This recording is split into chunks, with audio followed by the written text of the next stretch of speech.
Today I'm going to be kicking off a new series. It's going to be the slept on spells in D&D. To kick off this new series, I chose Rope Trick. Rope Trick is a second level spell with a 1 hour duration. Its casting time is 1 action, and it does not have concentration. You touch a length of rope that is up to 60 feet long. One end of the rope then rises into the air until the whole rope hangs perpendicular to the ground. At the upper end of the rope, an invisible entrance opens to an extra dimensional space that lasts until the spell ends.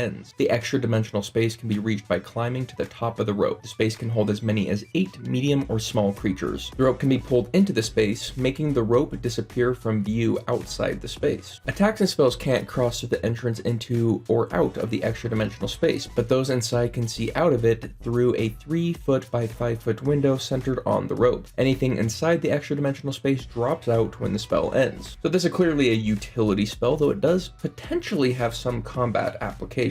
So let's go over a couple use cases for this spell. One of the key phrases in this spell is that the rope can be up to 60 feet long, meaning that you can have an extremely short rope all the way up to a 60-foot rope. On the shorter end of the rope, that means the extra dimensional space will be really close to you and should be pretty easy to access. So depending on how your DM rules it, which I would be hesitant to rule it this way, you can cast a concentration spell 1 turn, and on your next turn you can cast Rope Trick, climb up 10 feet into your extra dimensional space, and then pull the rope up. Bonus if it's a climbing rope that you've tied knots every foot or so it's pretty easy to climb. Bonus if you have a climbing speed, but once you're in there, you pull the rope up, and now you can protect your concentration without anyone being able to attack you or cast a spell at you. You just sit in your extra dimensional space and maintain concentration on your fight winning spell. Would I allow this as a DM? No, and I would probably use the line that says spells cannot enter or exit, and I would probably include concentration. You're in a different extra dimensional space, can't concentrate on something in another dimensional space. That's just for the balance of the game, but depending on how your DM rules it, that could be seen as raw. Another use case is with the 60-foot long rope. If you just want to climb a wall, cast the spell and it goes directly up, so you don't have to throw a hook onto the wall. It goes 60 feet in the air, you can climb it. If it's still not high enough, you can pull out your second 60-foot rope, cast it again, and now you have a 120-foot long rope essentially, all without having to make any sort of noise. So it can be a useful application just for like infiltration, which is a pretty interesting use case. The most broadly used and probably simplest use case is just to get a free short rest. Usually short rests take about an hour, so unless your DM is really stingy about that hour being exact, you can climb up the rope, get in there, and take your rest for basically free. Though keep in mind, at the end of the spell, everyone and everything in it drops. So if you're 60 feet in the air, that can be